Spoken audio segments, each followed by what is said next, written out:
Good evening, everyone. Welcome to Career Defense School. Today we will do the Sainik School sample paper of class 6 GK section. We will do Sainik School sample paper for class 6 GK section. So, let's start.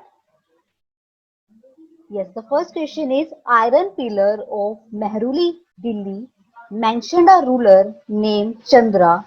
To which dynasty he belongs? Yes, it is a iron pillar in the मेहरूली Delhi में. तो उस पे वो mention है एक ruler पे, that is उनका name है चंद्रा. तो वो कौन सी डायनेस्टी से बिलोंग करते थे?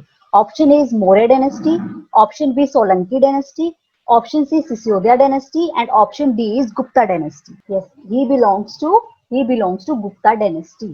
तो option D will be the answer. Chandragupta basically कौन थे वो? दैट इज चंद्रगुप्ता किंग जो टू थे, चंद्रगुप्ता टू, वो थे जिनसे क्या जो आयरन पिलर है वो बिलोंग करता है. और जो ये आयरन पिलर है that is basically this pillar is famous क्यों? क्योंकि ये आयरन का होके भी इस पे कोई रस्ट नहीं है. It is a non rusted state. It is in a non rusted state, मतलब कि आयरन पिलर होके भी इस पे क्या है? रस्ट नहीं है.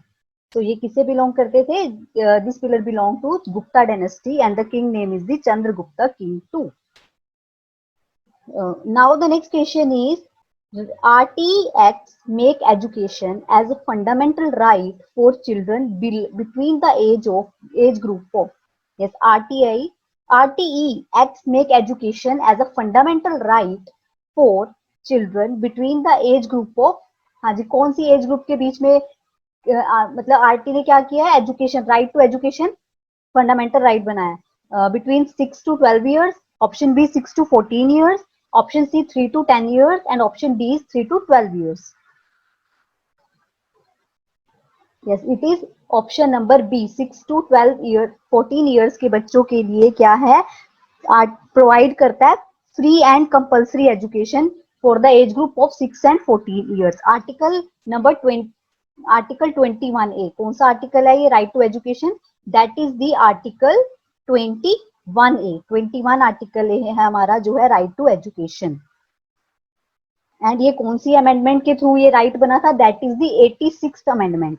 86th amendment 2002. 86th amendment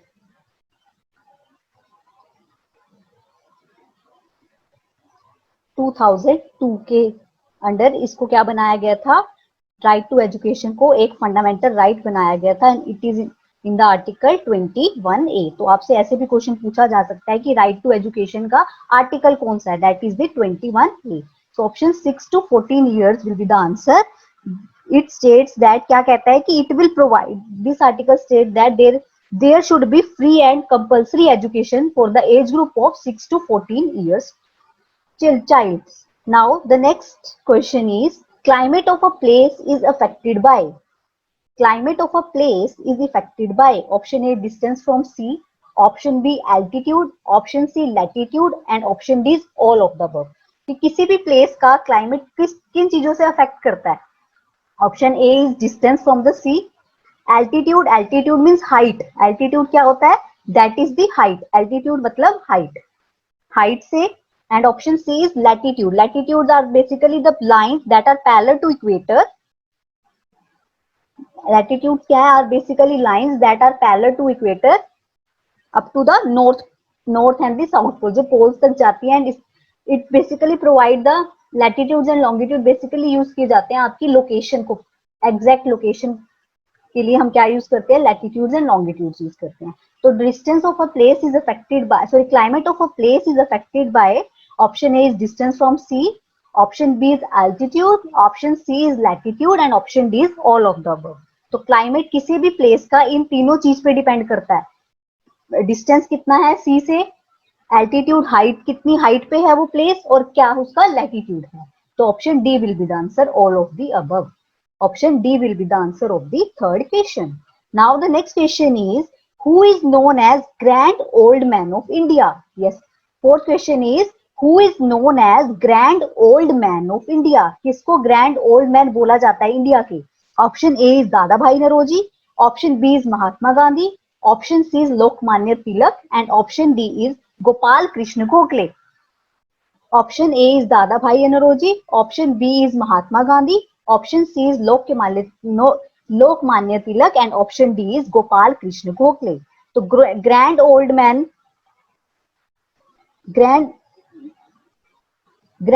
man of India is the Dadabhai Naoroji. Option A will be the answer. Grand old man of India is the Dadabhai Naoroji. So option A will be the answer. Now let's see Mahatma Gandhi को क्या बोलते हैं? That is the father of nation is the Mahatma Gandhi. Lokmanya Tilak is the बाल गंगाधर तिलक. बाल गंगाधर तिलक को ही क्या बोला जाता है? लोकमान्य तिलक भी बोला जाता है. एंड इनका स्लोगन बहुत फेमस है जो एग्जाम से पूछा जाता है कि बाल गंगाधर तिलक ने या लोकमान्य तिलक जी ने कौन सा स्लोगन दिया था. तो इन्होंने बोला था Swaraj is my birth right and I shall have it. तो जो स्लोगन है Swaraj is my birth right and I shall have it is given by the Lokmanya Tilak. And Gopal Krishna Gokhale is the गुरु. गोपाल कृष्ण गोखले को क्या बोला जाता है? महात्मा गांधी के गुरु कौन किनको बोला जाता है? Guru of Mahatma Gandhi is the Gopal Krishna Gokhale. And हमसे क्या पूछा है? Who is known as the grand old man of India? Then the answer will be Dadabhai Naoroji is the grand old man of India.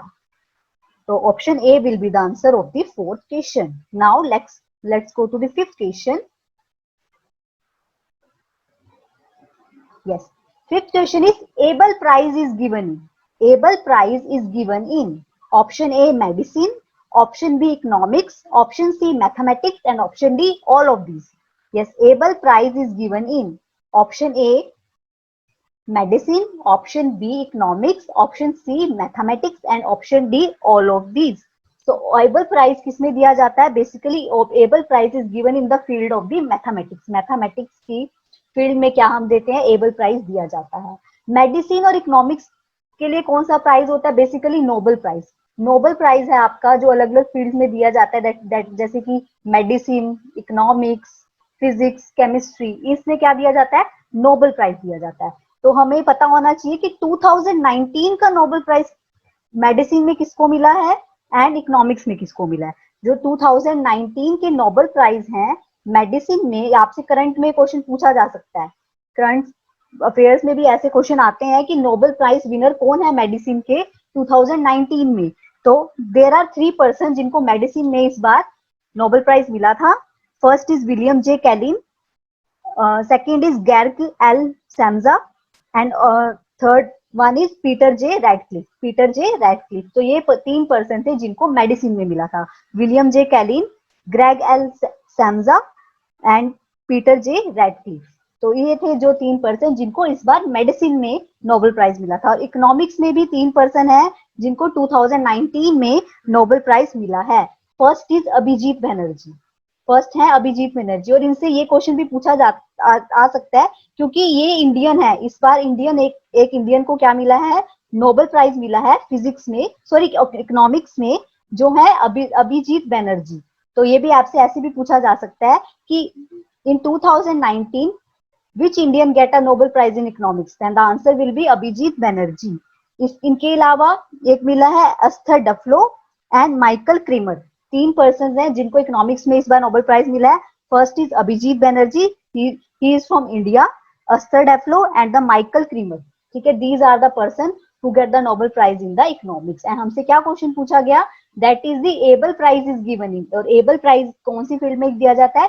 It is given in the field of the mathematics. So option C will be the answer. Now next question is Kyoto Protocol is related to. Yes, Kyoto Protocol is related to wetlands. Option B earth R.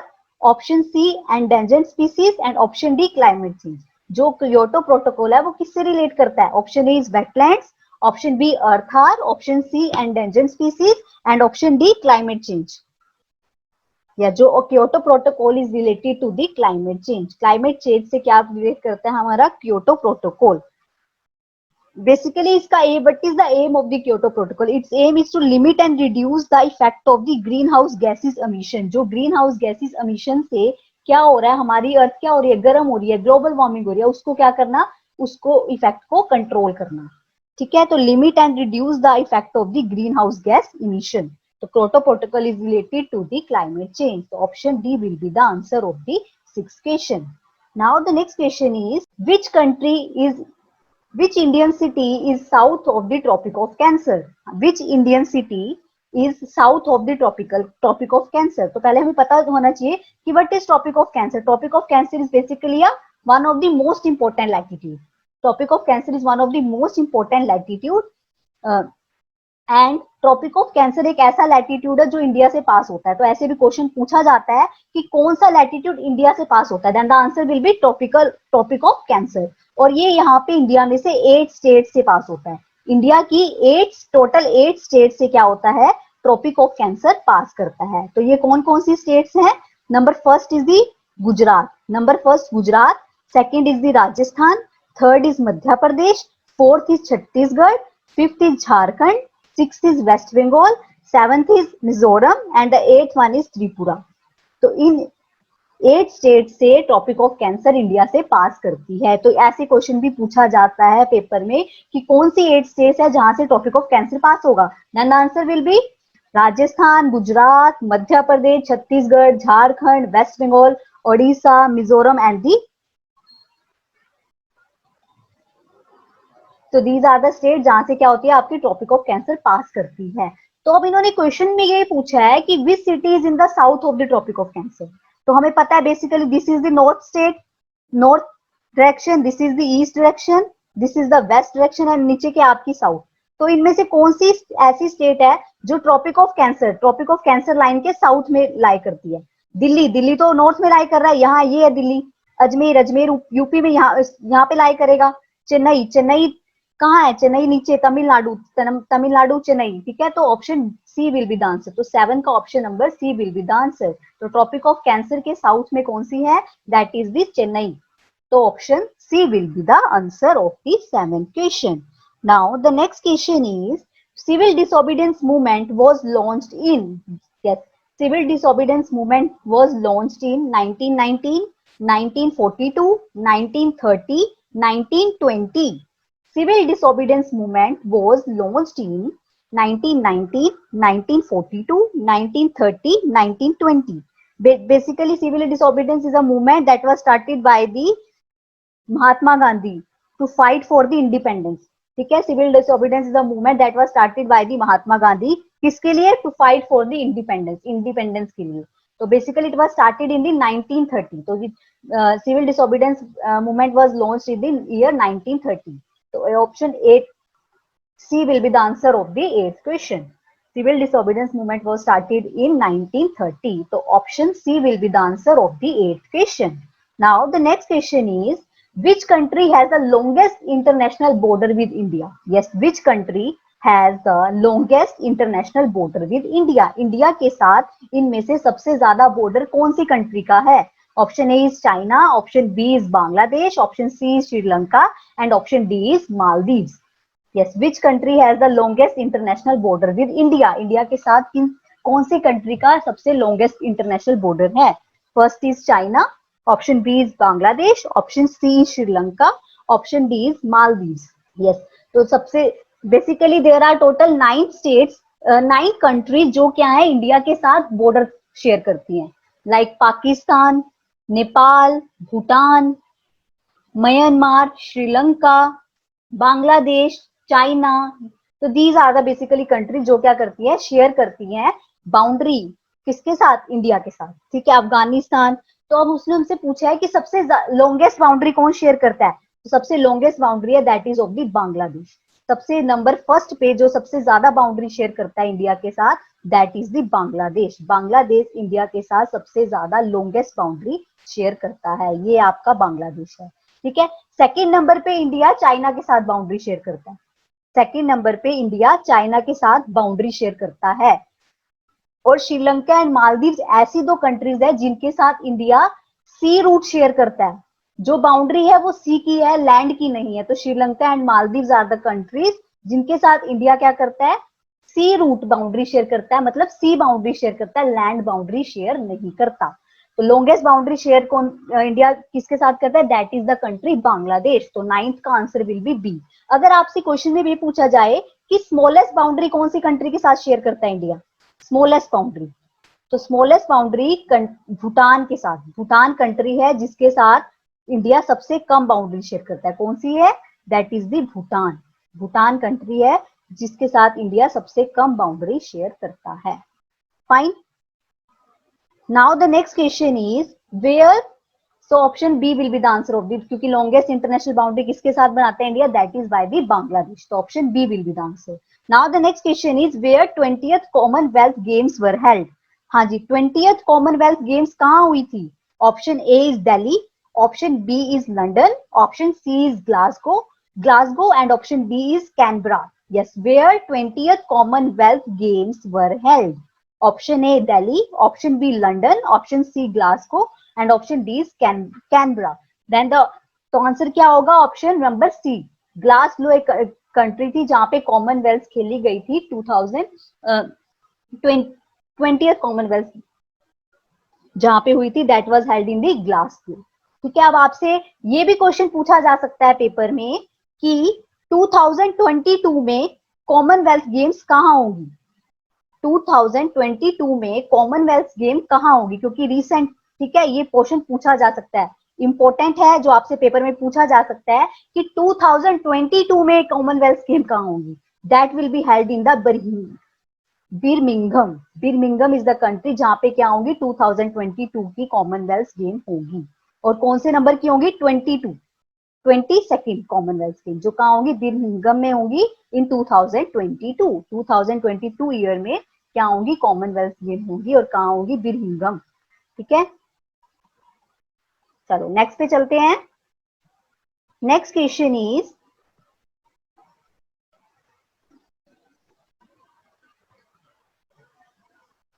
which type of mountains is Himalayas? Yes, which type of mountains is Himalaya? Option A is volcanic mountains, option B is fold mountains, option C is block mountains, and option D is residual mountains. Yes, which type of mountains is Himalaya, की हिमालय किस type के mountains है? Volcanic mountains है, fold mountains है, block mountains and residual mountains है। तो basically Himalayas के आपके फोल्ड माउंटेन्स, हिमालयस को बोला जाता है यंग फोल्ड माउंटेन्स। क्या बोला जाता है? Young fold mountains. तो option number B will be the answer of the 11th question, young fold mountains. Himalayas को क्या बोला जाता है? यंग फोल्ड माउंटेन्स बोला जाता है। तो option B will be the answer of the 11th question. Now the next question is read the following statements and answer the question. Statement 1, a strait is a narrow strip of land joining two land masses. Strait क्या है? एक narrow strip है जो two land masses को join कर रही है। Option statement 2 क्या है? Isthmus connect two large water bodies. Yes, isthmus connect two large water bodies. Yes, two large water bodies are connected by isthmus. And एक strait क्या है? एक narrow strip है, छोटी सी स्ट्रिप है जो क्या करती है? टू लैंड्स को ज्वाइन करती है। ठीक है, तो बेसिकली जो है आपकी पाक स्ट्रेट है, पाक स्ट्रेट किसके बीच में लाई करती है? पाक straight lie between the India and the Sri Lanka. तो आपसे ऐसे क्वेश्चन पूछा जा सकता है कि पाक स्ट्रेट किसके बीच में लाई करता है? That lie between the India and the Sri Lanka. तो ये दोनों स्टेटमेंट्स करेक्ट है। तो option will be only one, नहीं, only two, no, option C will be the answer, both 1 and 2, because ये दोनों ही ऑप्शंस करेक्ट हैं। ठीक है, तो option number C will be the answer of the 12th question. Now the next question is who is director of award winning movie Ship of Theseus? Yes, who is the director of award winning movie Ship of Theseus? Option B A is Rajmohan Gandhi, option B is Anand Gandhi, option C is Gopal Krishna Gandhi, and option D is Kamal Hassan. Yes, who is the director of the award winning movie Ship of Theseus? कौन थे director? That is the Anand Gandhi. Option number B will be the answer. Anand Gandhi is the person who was the director of the award winning movie, that is the Ship of Theseus. So option number B will be the answer. 13 question का answer होगा option number B. Now the next question is choose the correct match. Choose the correct match. आपको क्या दिए हुए? Scientist दिए हुए हैं और उनकी फील्ड दी हुई है। आपको बताना है इनमें से A B C D option में से कौन सा ऑप्शन सही है। Option A is Vikram Sarabhai, जो क्या है? न्यूक्लियर साइंटिस्ट हैं। Option B is APJ Abdul Kalam, that is related to maths. Venkataraman Ramakrishnan, that is the biologist. Option D is Homi Jehangir Bhabha, that is the space scientist. तो what will be the answer? तो हम discuss करते हैं। Basically first is Vikram Sarabhai. Vikram Sarabhai is the Indian physicist, ठीक है, ये Indian physics के scientist थे, इंडिया के फिजिक्स के साइंटिस्ट थे, that is the Vikram Sarabhai. ठीक है, जिनके जिनके नेम के ऊपर हमारे पास विक्रम साराभाई स्टेशन भी है, कहाँ पे, तिरुवनंतपुरम में। ठीक है, तो आंसर नहीं, ये आंसर तो नहीं होगा, option A will be not the answer. Now the next is APJ Abdul Kalam. Yes, APJ Abdul Kalam क्या है, इज द फॉर्मल प्रेसिडेंट, जो फॉर्मल प्रेसिडेंट थे और जो एरोस्पेस साइंटिस्ट थे। कौन थे, एरोस्पेस साइंटिस्ट। क्या थे, एरोस्पेस साइंटिस्ट थे। ठीक है, तो ये भी आंसर नहीं होगा, ऑप्शन बी, बी भी नहीं आंसर होगा। अब देखो, हो होमजी जहांगीर बाबा, ऑप्शन डी क्या है, होमजी जहांगीर बाबा, ये एक स्पेस साइंटिस्ट नहीं, ये भी एक इंडियन फिजिक्स थे। ठीक है, इंडियन फिजिक्स के साइंटिस्ट थे होमजी भाभा। ठीक है, तो option number C will be the answer. Venkatraman Ramakrishnan एक बायोलॉजिस्ट हैं। Yes, option C will be the answer of the 14th question, option number C will be the answer. Now the next question is, yes, 15th question, term MDM in relation to improving nutritional status of children signifies। हाँ जी, MDM, what is the full form of MDM? एक term है जो किससे relate करती है, provide करना nutrition, किसको, children's को न्यूट्रिशन प्रोवाइड करने के लिए। हाँ जी, first is um mid day meal, option B is mid diet meal, option C is middle day real, and option D is mid day meal. Yes, basically, the term MDM is in relation to improving nutritional status of children signifies, it is the option number D, midday meal। क्या है, midday meal scheme है जो schools में क्या होती है, run होती है, जो बेसिकली क्या प्रोवाइड करते हैं, न्यूट्रिशियस फूड प्रोवाइड करते हैं, किसको, चिल्ड्रंस को। तो एमडीएम की फुल फॉर्म क्या होगी, मिड डे मील स्कीम। तो option D will be the answer of the 15th question. Now the 16th question is, which mountain range separate Asia and Europe? Yes, which mountain range separate Asia and Europe को separate करती हैं? Asia भी एक continent है, Europe is also the continent. ठीक है, तो कौन सी रेंज है जो एशिया और यूरोप कॉन्टिनेंट को क्या करेंगी, सेपरेट करेंगी? Option A Himalayas, option B Alps, option C Ural mountains, and option D none of these, sorry all of these. Yes, which mountain range separate Asia and Europe? Option A Himalaya, option B Alps, option C Ural, and option D none of these.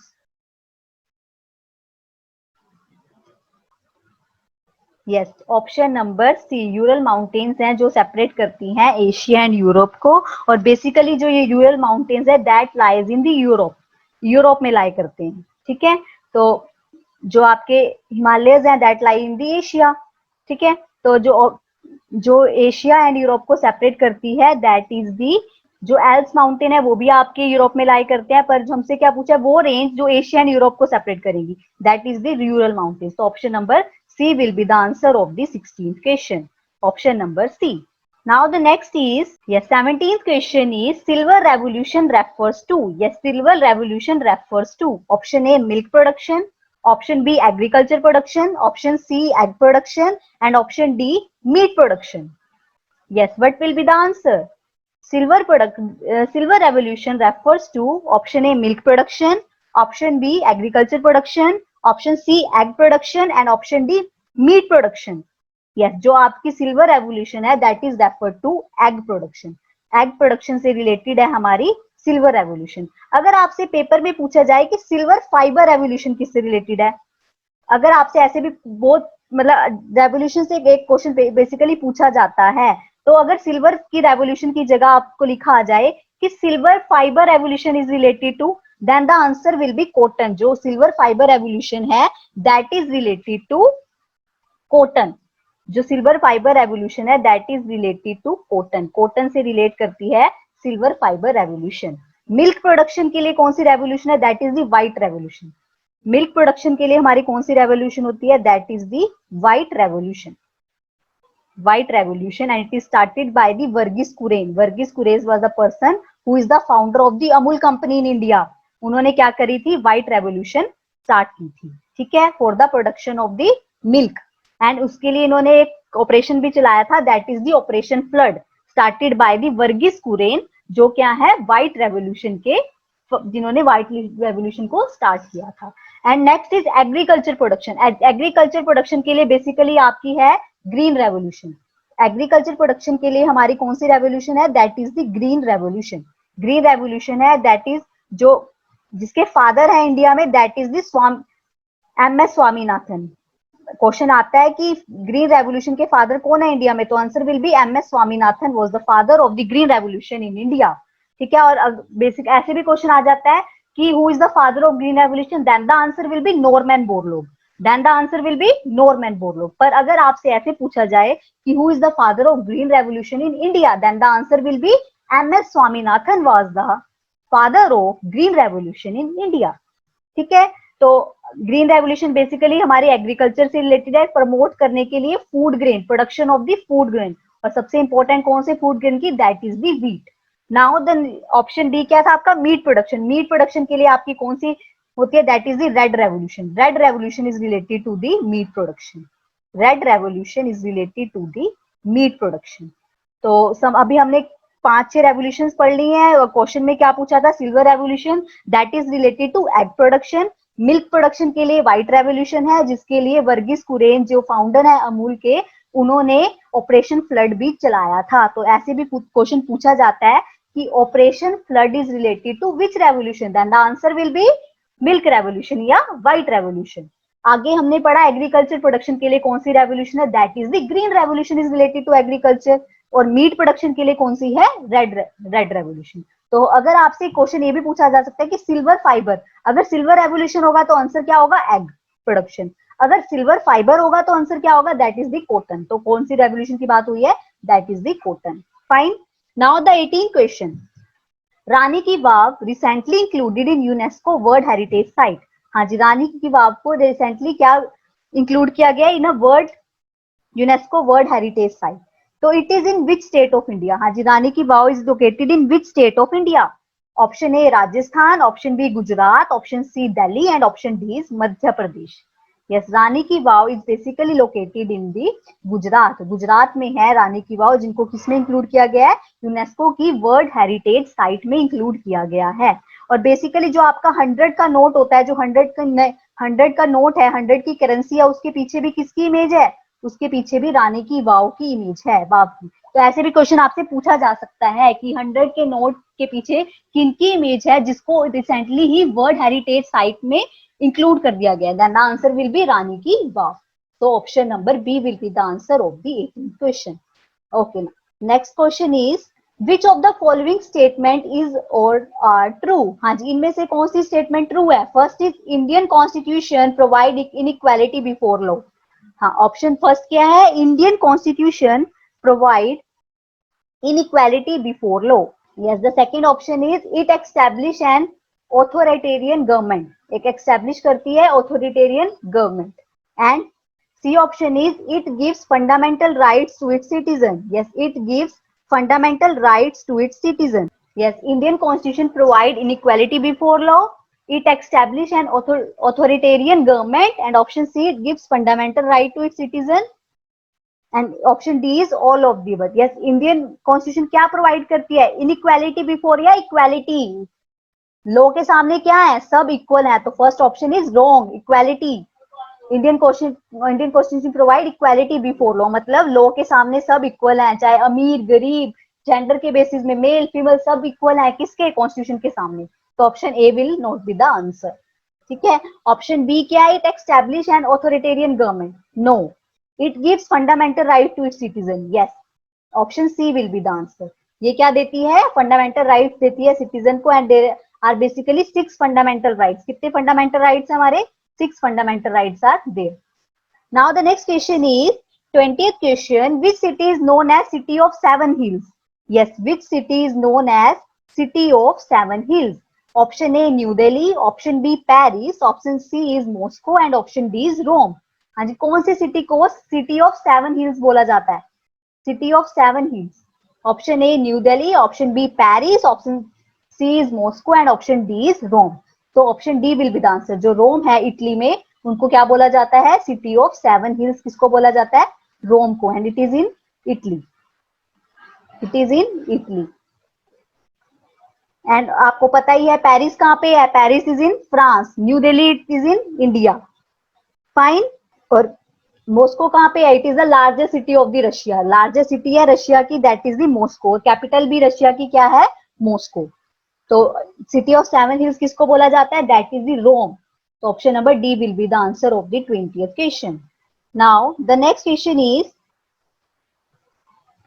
What are baby kangaroos called? हाँ जी, what are baby kangaroos called? Option A is calf, option B pool, option C joey, and option D short. Yes, what are baby kangaroos called? Yes, baby kangaroos को क्या बोला जाता है? Option A is calf, option B is pole, option C is joey, and option D is short. Yes, what will be the answer of the 21st question? Yes, baby kangaroos को क्या बोला जाता है? Joey. Option number C will be the answer. Calf किसके baby होते हैं? Cow के baby को काल्फ बोला जाता है. And short is the baby of the pig. Pig के बेबी को क्या बोला जाता है? शॉर्ट बोला जाता है. हमसे क्या पूछा है कि बेबी कंगारूस को क्या बोला जाता है? That is the joy. तो ऑप्शन जॉय और option number C will be the answer. Now the next question is the name करना साहिब Krasan Bhai Patel is associated with. Yes, the name Krasan Bhai Patel is associated with. Option A Ariel, option B Henko, option C Nirma, option D is Tide.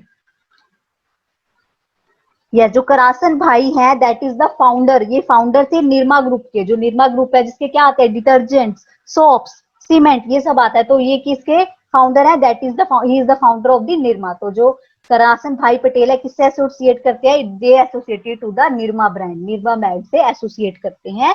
Then the option number C will be the answer of 22nd question. Option number C will be the answer. Now the next question is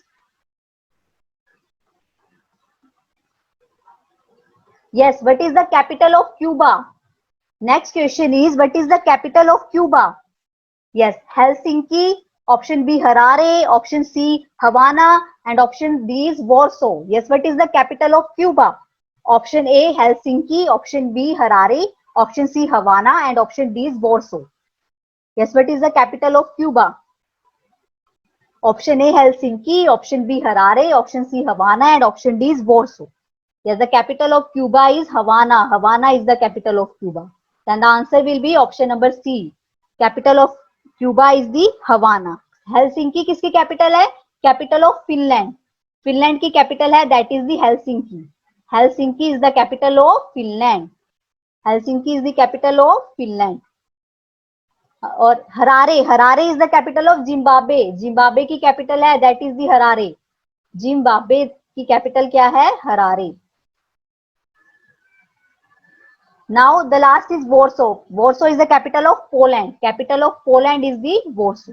Warsaw is the capital of the Poland. तो basically देखो आपसे Capitals countries की capital से भी questions पूछे जाते हैं. ठीक है. Helsinki is the capital of Finland. Harare is the capital of Cuba. Sorry, Harare is the capital of Zimbabwe. Havana is the capital of Cuba and Warsaw is the capital of the Poland. So option number C will be the answer of the 23rd question. Now the next question is which among the following is not a state capital? Yes, which among the following is not a state capital? कि इनमें से state capital कौन सी नहीं है? Option A Shimla, option B Nainital, option C Hyderabad, option D Bhubaneswar. Yes, which among the following is not a state capital? इनमें से state capital नहीं है. किसी state की capital नहीं है. शिमला, शिमला capital है किसकी? हिमाचल प्रदेश की. Shimla is the capital of the Himachal Pradesh. Yes, Shimla is the capital of the Himachal Pradesh. Shimla is the capital of Himachal Pradesh. तो ये तो आंसर नहीं होगा. Hyderabad is the capital of Telangana. Hyderabad is the capital of Telangana. And Bhubaneswar is the capital of Odisha. Bhubaneswar किसकी capital है? ओडिशा की capital है भुवनेश्वर. तो answer will B Nainital. Nainital एक ऐसी है जो किसी भी स्टेट की कैपिटल नहीं है. Nainital will be the answer. तो Shimla is the capital of Himachal Pradesh, Hyderabad is the capital of Telangana, Bhubaneswar is the capital of Odisha. तो आप these are the basic things. आपको स्टेट कैपिटल्स, स्टेट्स की कैपिटल्स, यूटीज की कैपिटल्स, ये तो बेसिक क्वेश्चंस है. ये क्वेश्चंस तो आपको पता होने चाहिए और ये क्वेश्चन आपसे पेपर में पूछे भी जाते हैं. Fine class. Now the next question is which is the correct order? Yes, which is the correct order? First is Babur, Humayun, Jahangir, Akbar, Shahjahan and Aurangzeb. Option B is Babur, Humayun, Akbar, Jahangir, Shahjahan, Aurangzeb. Option C is Babur, Akbar, Humayun, Shahjahan, Jahangir, Aurangzeb. And option D is Babur, Humayun, Shahjahan, Akbar, Jahangir and Aurangzeb. Yes, इनमें से correct order क्या है? Yes, what is the correct order? Mughals, these are the Mughal rulers जो थे Mughals, Mughal empire के ruler हैं. तो first ruler is the Babur. First ruler कौन थे? बाबर. बाबर के बाद कौन थे? बाबर के बाद थे हुमायूं. बाबर का बेटा कौन था? हुमायूं. ठीक है, तो हुमायूं का बेटा कौन था? यस यस, हुमायूं का बेटा था Akbar. Yes, what will be the answer? Yes class, what will be the answer? which is the correct order? Babur, Humayun, Jahangir, Akbar, Shahjahan, Aurangzeb. Babur, Humayun, Akbar, Jahangir, Shahjahan, Aurangzeb. Babur, Akbar, Humayun, Shahjahan, Jahangir, Aurangzeb. And these Babur, Humayun, Shahjahan, Akbar and Jahangir and Aurangzeb. तो first ruler is the Babur. सबसे पहले कौन थे? बाबर. बाबर के बाद कौन थे? हुमायूं. बाबर का बेटा हुमायूं. बाबर का बेटा हुमायूं. हुमायूं का बेटा अकबर. हुमायूं का बेटा अकबर. अकबर का बेटा जहांगीर. अकबर का बेटा कौन था? That is the Jahangir. And Jahangir का बेटा that is the Shahjahan. Jahangir का बेटा शाहजहां एंड शाहजहां का बेटा औरंगजेब. तो what will be the answer? Option number B will be the answer. तो कौन सी मुगल ऑर्डर, मुगल की सीरीज आपको पता होनी चाहिए, आपसे पूछ लेते हैं. तो first ruler is the Babur, second is the Humayun, third is the Akbar, fourth is the Jahangir and fifth is the Shahjahan and the last one is the Aurangzeb. So these are the series of Mughal rulers. So option number B will be the answer. So these are the 25 questions of the sample paper for the class 6. Okay, thank you and all the best. इस video को like करें, हमारे channel को subscribe कर bell icon जरूर press करें हमारी new video सबसे पहले देखने के लिए.